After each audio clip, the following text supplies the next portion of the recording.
On s'intéresse dans cette vidéo au principe de la propulsion par réaction, qui est le mode de propulsion d'une fusée, même dans le vide de l'espace, ou bien encore celui de deux patineuses, initialement immobiles et qui se repoussent.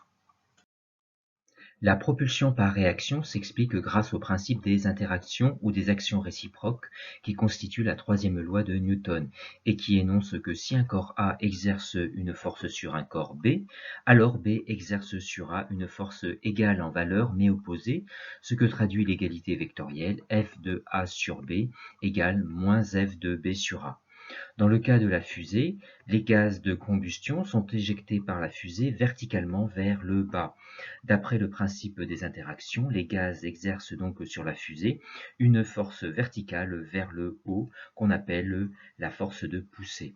Dans le cas des deux patineuses, au moment de leur séparation, elles exercent l'une sur l'autre des forces égales en valeur mais opposées et qui provoquent pour chacune sa propulsion.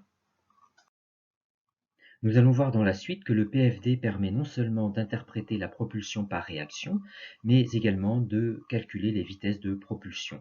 Pour cela, il faut revenir à l'énoncé premier du PFD. On rappelle que le PFD relie les causes aux effets, c'est-à-dire la somme des forces extérieures, à une variation du vecteur vitesse, ce que traduit la dérivée par rapport au temps du vecteur vitesse. Or, l'effet des forces dépend de la masse du système. En effet, il est d'autant plus difficile de faire varier le vecteur vitesse d'un caddie qu'il est chargé. C'est pour cette raison, pour tenir compte de l'influence de la masse, qu'on définit à la place du vecteur vitesse un vecteur qui réunit à la fois vitesse et masse, appelé quantité de mouvement, noté P, est égal à m fois le vecteur vitesse. Et finalement, les effets sont traduits par la variation du vecteur P, c'est-à-dire par sa dérivée.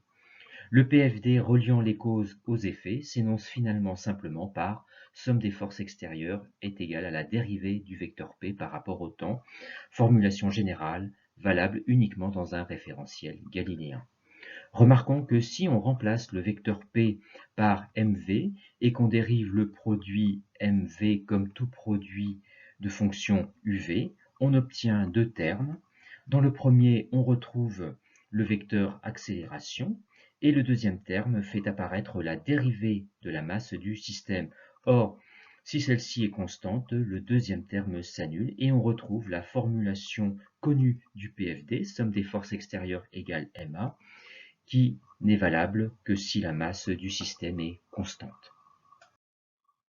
Et dans le cas particulier où le système est pseudo-isolé, c'est-à-dire une somme des forces extérieures est égale au vecteur nul, alors d'après le PFD, la dérivée du vecteur P par rapport au temps est égale au vecteur nul, c'est-à-dire que le vecteur quantité de mouvement est constant. On dit qu'il y a conservation de la quantité de mouvement d'un système pseudo-isolé. Nous allons pouvoir maintenant interpréter la propulsion des deux patineuses grâce au PFD. Le système étudié est constitué des deux patineuses initialement immobiles. Faisons un bilan des forces exercées sur le système juste avant et juste après la séparation. Chacune des deux patineuses est soumise à son poids et à la réaction normale du sol. On remarque que les forces qu'exerce chacune des patineuses l'une sur l'autre ne sont pas des forces extérieures mais des forces intérieures au système étudié, et dont on ne doit pas tenir compte lorsqu'on fait le bilan des forces extérieures. Le poids de chacune des patineuses étant compensé par la réaction normale, la somme des forces extérieures se résume finalement au vecteur nul. Juste après la séparation, les patineuses sont toujours soumises aux mêmes forces et la seule chose qui change, c'est la disparition des forces intérieures qu'exerçait chacune des patineuses l'une sur l'autre. La somme des forces est donc toujours nulle juste après la séparation. On voit donc que le système est pseudo-isolé juste avant et juste après. D'après le PFD, le vecteur quantité de mouvement du système est constant, c'est-à-dire que P avant égale P après. P avant est par définition égale à la masse du système fois la vitesse du système. La masse du système est égale à la somme des masses des patineuses. Or, le système est immobile avant la séparation, sa vitesse est nulle, et donc P avant est aussi nul. Après la séparation, pour tenir compte de la désolidarisation des deux patineuses, on décompose le vecteur quantité de mouvement pour faire apparaître celui de chacune des patineuses, respectivement égal à la masse de la patineuse fois sa vitesse.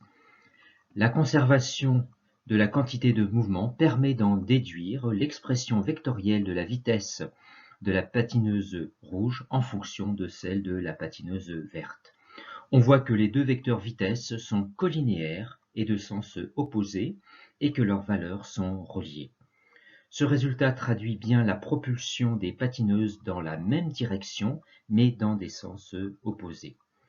La formule reliant les valeurs de vitesse permet de comparer les vitesses de propulsion et en particulier, si une des patineuses est 2 fois plus lourde que l'autre, la formule permet de prévoir que la plus légère ira 2 fois plus vite que l'autre.